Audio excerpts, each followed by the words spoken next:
Hi guys, ఈరోజు వీడియోలో మనం రీసెంట్గా రిలీజ్ అయిన బ్లాస్ట్ మూవీ ఎక్స్ప్లెనేషన్ చూడబోతున్నాం. ఓపెన్ చేస్తే 2004లో స్టోరీ మొదలవుతుంది. మూవీలో హీరో అయిన రాజరామన్ ఒక కరాటే స్కూల్ని రన్ చేస్తుంటాడు. రాజరామన్ భార్య పేరు నీలవేణి. వీరిద్దరికీ ఒక కూతురు కూడా ఉంటుంది. తన పేరు నీల. వీళ్ళ ముగ్గురితో పాటే రాజరామన్ తమ్ముడు కార్తీ కూడా అదే ఇంట్లో నివసిస్తుంటాడు. వీళ్ళకి ఒక మెడికల్ స్టోర్ కూడా ఉంటుంది. ఒకరోజు నీల ఏడుస్తూ నీలవేణి దగ్గరికి వచ్చి పక్కింటి రోహన్ నన్ను కొట్టాడు అని చెప్తుంది. అప్పుడు రాజరామన్, ఈరోజు రోహన్, రేపు ఇంకొకడు, ఎల్లుండి ఇంకొకడు, ఇలా ఎవరో ఒకరు నీకు హాని కలిగించేందుకు చూస్తూనే ఉంటారు. నేను మీ అమ్మ ఎప్పుడు నీతో పాటే ఉండలేము కదా అని అంటాడు. దాంతో నీల కరాటే నేర్చుకునేందుకు డిసైడ్ అవుద్ది.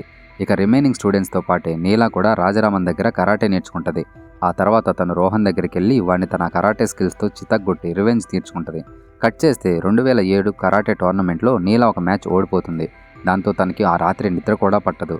తను ఆ ఓటమి గురించే ఆలోచిస్తుంటుంది. సో రాజరామన్ తన దగ్గరికి వెళ్ళి, నేను ఇప్పటి వరకు 34 టోర్నమెంట్స్లో పార్టిసిపేట్ చేశా.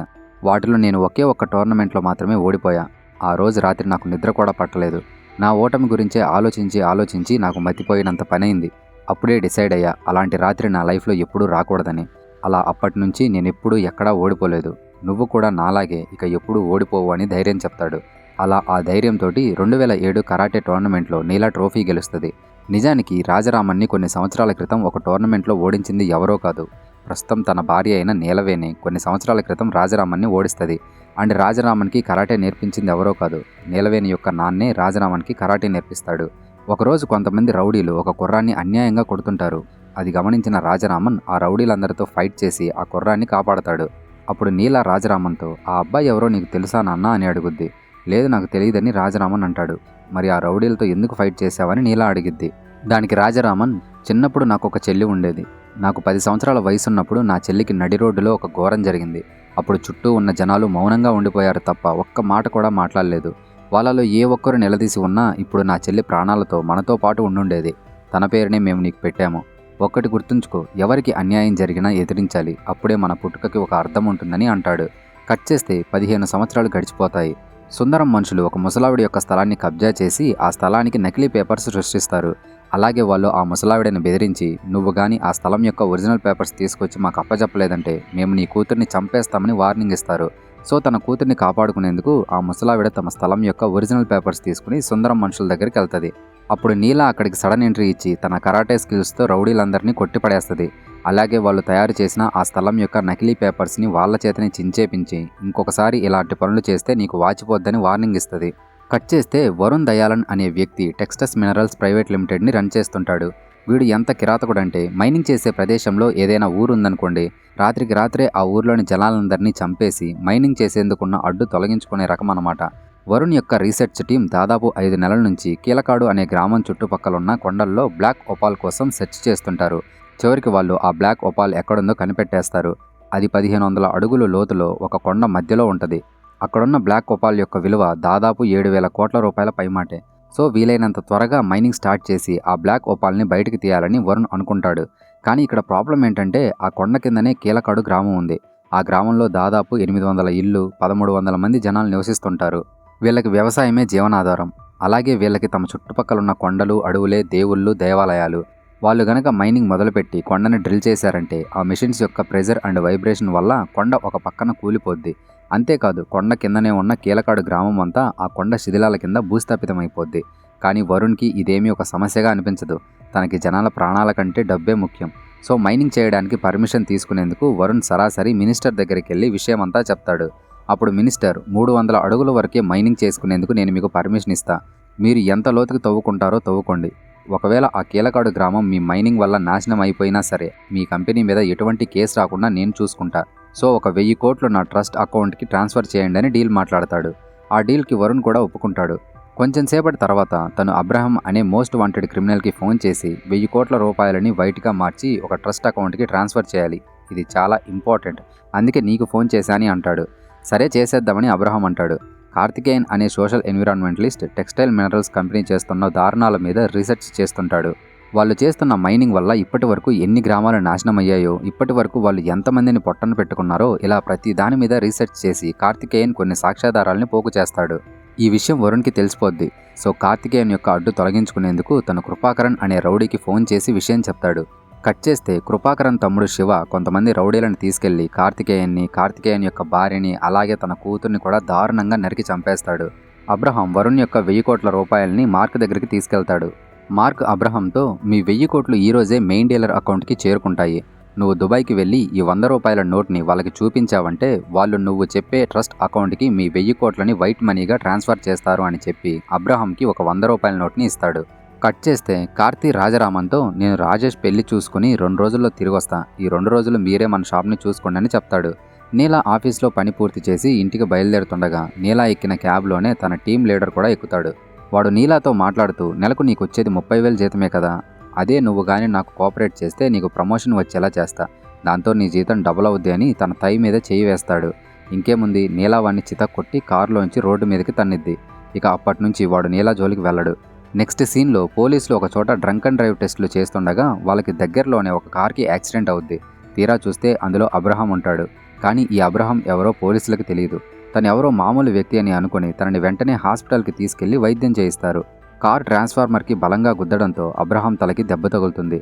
అలా తను యాక్సిడెంట్ జరిగినప్పటి నుంచి అన్కాన్షియస్గా ఉంటాడు. ఈ విషయం వెంటనే వరుణ్కి తెలుస్తుంది. పోలీసులకి వాడి గురించి డీటెయిల్స్ తెలిసేలోపు వాడిని ఎలాగైనా హాస్పిటల్ నుంచి బయటకు తీసుకురండి అని వరుణ్ తన మనుషులకి ఆర్డర్ వేస్తాడు. సో అబ్రహాంని తీసుకెళ్లేందుకు కొంతమంది రౌడీలు హాస్పిటల్కి చేరుకుంటారు. వాళ్ళ చేతిలో కత్తులు ఉండడంతో మేబీ వాళ్ళు అబ్రహాంని చంపడానికి వచ్చారేమో అని అనుకుని అరుణగిరి తుపాకీని బయటికి తీస్తాడు. అబ్రహాంని చంపేందుకు తన తుపాకీని బయటికి తీశాడేమో అని అనుకుని అతన్నేం చేయొద్దని రౌడీలు వెనకడుగు వేస్తారు. ఇక అరుణగిరికి విషయం అర్థమైపోద్ది. ఈ రౌడీలు వీన్ని చంపడానికి రాలేదు, వీళ్ళు వచ్చింది వీన్ని తీసుకెళ్లడానికి అని. రౌడీల్ని హాస్పిటల్ నుంచి తరిమి కొట్టేందుకు అండ్ రౌడీల నుంచి తమ ప్రాణాలని కాపాడుకునేందుకు అరుణగిరి అబ్రహాం కాల్లోకి బుల్లెట్ దింపుతాడు. మనం ఒక్క అడుగు ముందుకు వేసిన అరుణగిరి అబ్రహాం తల్లోకి బుల్లెట్ దింపుతాడని అర్థం చేసుకుని రౌడీలందరూ భయంతో హాస్పిటల్ నుంచి పారిపోతారు. ఒకరిని తీసుకెళ్లేందుకు ఇంతమంది వచ్చారంటే ఇదేదో పెద్ద మ్యాటర్ లాగా ఉంది. సో వాడికి స్పృహ వచ్చేంత వరకు హాస్పిటల్ని మన కంట్రోల్లోకి తీసుకోండి అరుణగిరి ఆర్డర్ పాస్ చేస్తాడు. దాంతో హాస్పిటల్ నిండా పోలీసులు టైట్ సెక్యూరిటీని పెడతారు. అలాగే అబ్రహాం యొక్క డీటెయిల్స్ని తెలుసుకునేందుకు అరుణగిరి వాడి ఫోటోని అన్ని స్టేషన్స్కి పంపిస్తాడు. కట్ చేస్తే అబ్రహాం మెలకువలోకి వస్తాడు. వాడు హాస్పిటల్లో సెక్యూరిటీగా ఉన్న పోలీసులందరినీ చంపేసి డైరెక్ట్గా కృపాకరన్ దగ్గరికి వెళ్తాడు. అబ్రహాం వరుణ్కి ఫోన్ చేసి ఆ 100 రూపాయల నోట్ నా దగ్గరే ఉంది, నేను దుబాయ్కి వెళ్లేందుకు ఏదైనా ప్రైవేట్ జెట్ ఏర్పాటు చేయని అంటాడు. సరే నువ్వు రెడీగా ఉండు అని చెప్పి వరుణ్ ఫోన్ పెట్టేస్తాడు. నీల ప్రతి ఒక్కరితో గొడవలు పడుతుండడం నీలవేణికి అంతగా నచ్చదు. సో తను నీలతో మాట్లాడుతూ నా కూతురు ఎటువంటి గొడవలు లేకుండా ప్రశాంతంగా ఉండడమే నాకు కావాలి, అందుకు నువ్వు మార్చుకోవాలి, కనీసం నా కోసమైనా ఇక నుంచి గొడవలు పడడం మానేయని రిక్వెస్ట్ చేస్తుంది. అందుకు నీలా కూడా ఒప్పుకుంటుంది. అబ్రహాం డాక్టర్కి ఫోన్ చేసి తన కాలుకి తగిలిన బుల్లెట్ గాయం గురించి విషయం చెప్తాడు. అప్పుడు డాక్టర్ బుల్లెట్ గాయం అనేది మామూలు గాయం కాదు, అది గనక సెప్టిక్ అయిందంటే కాలునే తీసేయాల్సి ఉంటుంది. సో నేను కొన్ని ట్యాబ్లెట్స్ చెప్తా, ఒక వారం రోజుల పాటు వాటిని వాడు అని అంటాడు. కాకపోతే ప్రిస్క్రిప్షన్ లేకుండా ఆ ట్యాబ్లెట్స్ని ఎవరు కత్తి చేతిలో ఉండగా ప్రిస్క్రిప్షన్తో పనేముందిలే అని రౌడీలు లైట్ తీసుకుంటారు. అబ్రహాం ఆ ట్యాబ్లెట్స్ యొక్క లిస్ట్ని పేపర్పై రాసి మీ బ్యాచ్లో ఎవరైనా కొత్తవాడుంటే వాడిని ఈ ట్యాబ్లెట్స్ తెచ్చేందుకు పంపించు, అప్పుడే నీ పేరు బయటకు రాకుండా ఉంటుంది అని కరుణాకర్తో అంటాడు. సరిగ్గా అదే సమయంలో టోబీ అనే రౌడీ కరుణాకర్ గ్యాంగ్లో చేరేందుకు కిచ్చాతో కలిసి బైక్పై వస్తాడు. ఇంకేముంది, ఆ మందుల చీటీని అండ్ ఒక కత్తిని టోబీ చేతికిచ్చి వెంటనే వెళ్ళి ఈ ట్యాబ్లెట్స్ తీసుకురా, ఒకవేళ ప్రిస్క్రిప్షన్ అడిగితే కత్తి చూపించు అని కరుణాకర్ అంటాడు. ఇక మందుల్ని తీసుకొచ్చేందుకు టోబీ బైక్పై బయలుదేరతాడు. కట్ చేస్తే నీలా ఒంటరిగా తన మెడికల్ షాప్లో ఉంటుంది. టోబీ గాడికి ఎక్కడా మెడికల్ షాప్ దొరకనట్టు సరిగ్గా నీలా ఉన్న మెడికల్ షాప్కే వస్తాడు. వాడు మందుల చీటీని నీలాకిచ్చి ఈ ట్యాబ్లెట్స్ కావాలని అంటాడు. కానీ నీలా ప్రిస్క్రిప్షన్ లేకుండా ఈ ట్యాబ్లెట్స్ ఇవ్వలేమో అని అంటది. దాంతో వాడు కత్తి బయటికి తీసి ఈ ప్రిస్క్రిప్షన్ సరిపోద్దా అని బెదిరించేందుకు ట్రై చేస్తాడు. కానీ అక్కడుంది మామూలు అమ్మాయి కాదు కదా. వాడు కత్తి బయటికి తీసిన వెంటనే నీలా వాడితో ఫైట్ చేసేందుకు పిడికిలు బిగిస్తుంది. కానీ సరిగ్గా అదే సమయంలో నీలాకి తన అమ్మ చెప్పిన మాటలు గుర్తొస్తాయి. దాంతో నీలా తన కోపాన్ని కంట్రోల్ చేసుకుని టోబీ గాడికి ట్యాబ్లెట్స్ ఇస్తుంది. ఇక వాడు ట్యాబ్లెట్స్ తీసుకుని అక్కడి నుంచి వెళ్ళిపోవచ్చు కదా. కానీ వాడు అలా చేయకుండా నీలాకి కత్తి చూపించి నీ మెడలో ఉన్న చైన్ ఇలా ఇవ్వు అని అంటాడు. మొదట తను మర్యాదగా నేను ఇవ్వను అని అంటది. దాంతో వాడికి కోపం ఎక్కువై తన మెడలో ఉన్న చైన్ని లాక్కునేందుకు ట్రై చేస్తాడు. ఇక నీలా తను కంట్రోల్ చేసుకోవడం ఆపేసి టోబీ గన్ని ఉతికి ఆరేస్తుంది. కట్ చేస్తే చుట్టుపక్కల జనాలు పోలీసులకి ఫోన్ చేసి చైన్ స్నాచింగ్ గురించి విషయం చెప్తారు. పోలీసులు వెంటనే అక్కడికి చేరుకుని టోబీ గన్ని స్టేషన్కి తీసుకెళ్తారు. అలాగే వాడి మీద ఎఫ్ఐఆర్ ఫైల్ చేసేందుకు నీలాని స్టేషన్కి వచ్చి రిపోర్ట్ ఇవ్వమని చెప్తారు. సరే నేను మా నాన్నని తీసుకుని కొంచెం సేపట్లో స్టేషన్కి వస్తానని నీలా అంటది. ఏంటి మందుల కోసం వెళ్ళిన వాడు ఇంకా రాలేదని అంటూ కృపాకరన్ కిచ్చా మీద ఫైర్ అవుతుంటాడు. సో కిచ్చా టోబీ గాడికి ఫోన్ చేస్తాడు. కానీ వాడి ఫోన్ కలవదు. కొంచెం సేపటి తర్వాత టోబీ ఎవరికి తెలియకుండా ఒక కానిస్టేబుల్ యొక్క ఫోన్ తీసుకుని బాత్రూంలోకి వెళ్తాడు. మీరు ఇక్కడి వరకు వీడియోని కంటిన్యూ చేస్తూ చూశారంటే మీరు ఈ వీడియో వల్ల కాస్తన్నా ఎంటర్టైన్ అయ్యారని మేము ఫీల్ అవుతున్నాం. సో ఇక్కడి వరకు వీడియోని కంటిన్యూ చేస్తూ చూసిన వాళ్ళు తప్పకుండా వీడియోని లైక్ చేసి మీలాగే మూవీ ఎక్స్ప్లెనేషన్స్ వినే ఒక ఫ్రెండ్కి కానీ ఫ్యామిలీ మెంబర్కి కానీ మన వీడియోని షేర్ చేయండి. వాడు కిచ్చాకి ఫోన్ చేసి జరిగిన విషయమంతా చెప్తాడు. కాకపోతే ఒక అమ్మాయి తనని కొట్టిందని బయటికి తెలిస్తే తన పరువే పోద్దని టోబీ రియలైజ్ అయ్యి నీలా తనని కొట్టిన విషయాన్ని ఎవరికీ చెప్పడు. పోలీసులకి టాబ్లెట్స్ గురించి ఏం తెలీదు, జస్ట్ చైన్ స్నాచింగ్ గురించే నన్ను స్టేషన్కి తీసుకొచ్చారని టోబీ అంటాడు. ఒకవేళ నీలా కానీ స్టేషన్కి వచ్చి కంప్లైంట్ ఇచ్చిందంటే తను పోలీసులకి టాబ్లెట్స్ గురించి కూడా విషయం చెప్పేస్తుంది. ఆ టాబ్లెట్స్ ఎవరికో తెలుసుకునేందుకు పోలీసులు టోబీ గారిని టార్చర్ చేశారంటే వాడు ఖచ్చితంగా అబ్రహాం గురించి నిజం చెప్పేస్తాడు. ఇప్పటికే హాస్పిటల్లో 19 మంది పోలీసుల్ని చంపినందుకు అరుణగిరి అబ్రహాం మీద కోపంతో రగిలిపోతుంటాడు. సో అబ్రహాం కృపాకరంతో ఆ టోబీ గాడు పోలీసులకి నా గురించి నిజం చెప్పినా నాకు ఎటువంటి ప్రాబ్లం లేదు, ఎందుకంటే నేను ఎలాగో రేపు ఉదయం దుబాయ్కి వెళ్ళిపోతా, సో ప్రాబ్లం అంతా నీకే అని అంటాడు. నీలా స్టేషన్కి వచ్చి టాబ్లెట్స్ గురించి పోలీసులకి చెప్తేనే కదా ప్రాబ్లం స్టార్ట్ అయ్యేది. సో కృపాకరన్ ఒక ప్లాన్ వేసి నీలాని అలాగే నీలా ఫ్యామిలీని అంతం చేసేందుకు శివతో పాటు కొంతమంది రౌడీల్ని పంపిస్తాడు. మరోపక్క తనకు మాట ఇచ్చి కూడా ఇలా గొడవలకు వెళ్ళినందుకు నీలవేణి నీల మీద బాగా డిసప్పాయింట్ అవుద్ది. రేపు వాడు నీపై పగ పెంచుకుని నీకేదైనా హాని కలిగిస్తే ఎలా, అసలే నువ్వు పెళ్లి కావాల్సిన పిల్లవి, ఇలా కోర్టులు కేసులంటూ నువ్వు స్టేషన్ చుట్టూ తిరగడం నాకు ఇష్టం లేదు, సో వెంటనే స్టేషన్కి వెళ్ళి వాడి మీద కేసు ఏమీ అవసరం లేదు అని చెప్పి ఈ సమస్యను ఇంతటితో ముగించండి అని నీలవేణి అంటది. అందుకు రాజరామన్ కూడా ఒప్పుకుంటాడు. కట్ చేస్తే శివ కొంతమంది రౌడీలతో నీల ఇంట్లోకి సైలెంట్గా ఎంటర్ అవుతాడు. ఒక అమ్మాయిని 2 ముసలి వాళ్ళని చంపడం ఎంతసేపులే అని శివ అనుకుంటాడు. కానీ వాళ్ళు కరాటే వీరులు అన్న విషయం మాత్రం శివగాడికి అస్సలు తెలియదు. వచ్చిన పని త్వరగా ముగించేందుకు రౌడీలు కత్తులు తీసుకుని నీల మీద నీలవేణి మీద అండ్ రాజరామన్ మీద దాడికి దిగుతారు. ఇంకేముంది, వాళ్ళు ముగ్గురు ఆ రౌడీలతో ఫైట్ చేసి ఆ కత్తులతోనే వాళ్ళందరినీ చంపేస్తారు. అంతా అయిపోయిన తర్వాత నీలవేణికి ఆ శవాల్ని చూసి టెన్షన్ మొదలవుద్ది. పోలీసులకు కానీ ఆ శవాల గురించి విషయం తెలిసిందంటే వాళ్ళ ముగ్గురికి చాలా ప్రాబ్లం అవుద్ది. ఇప్పటి వరకు ప్రశాంతంగా ఉన్న కుటుంబంలోకి ఏంటి ఇలాంటి సమస్య వచ్చిందని నీలవేణి బాగా కంగారు పడుద్ది. అప్పుడు రాజరామన్ తనకి ధైర్యం చెప్పి ఆ శవాలన్నింటినీ భూమిలో పాతేస్తాడు. ఇక్కడ ఒక ట్విస్ట్ ఏంటంటే వరుణ్తో అబ్రహాం ఫోన్లో మాట్లాడుతున్నప్పుడు పొరపాటున తన పర్స్ కింద పడిపోద్ది. ఒకడు ఆ పర్స్ని గమనించి దాన్ని టేబుల్ మీద పెడతాడు. అబ్రహాం పర్స్ అండ్ శివగాడి పర్స్ ఒకేలా ఉంటాయి. సో టేబుల్ మీద ఉన్నది తన పర్స్ అనుకుని అబ్రహాం గాడి పర్స్ని శివ పాకెట్లో పెట్టుకుంటాడు. ఆ పర్సులోనే 100 రూపాయల నోట్ ఉంటుంది. ఆ నోట్ కనుక పోయిందంటే ఆ 1000 కోట్లు గాల్లో కలిసిపోయినట్టే. సో అబ్రహాం శివగాడి కోసం ఎదురు చూస్తుంటాడు. కానీ శివగాడిని రాజరామన్ ఆల్రెడీ భూమిలో పాతేశాడు కదా, ఇక ఆ పర్సు అబ్రహాంకి ఎలా తిరిగి వస్తుంది? కట్ చేస్తే శివ ఇంకా తిరిగి రాకపోవడం, అలాగే తన ఫోన్ కూడా కలవకపోతుండడంతో కృపాకరన్కి ఎందుకో డౌట్ వస్తుంది.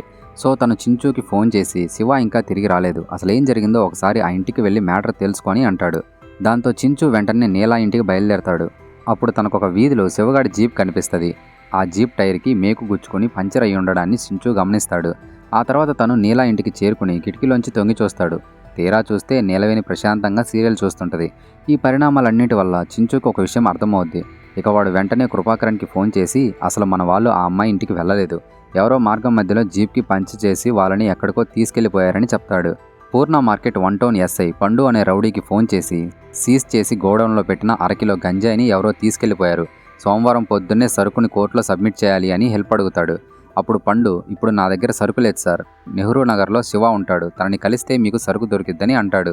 సో ఎస్ఐ సరుకు కోసం నెహ్రూ నగర్కి వెళ్తాడు. కానీ ఆ సమయంలో శివ అక్కడ ఉండడు. దాంతో ఎస్ఐ వెనక్కి వెళ్ళిపోతాడు. కృపాకరన్ గౌరీకి ఫోన్ చేసి ఈ మధ్యకాలంలో శివాని చంపేందుకు ఎవరైనా ప్లాన్ చేశారా అని అడుగుతాడు.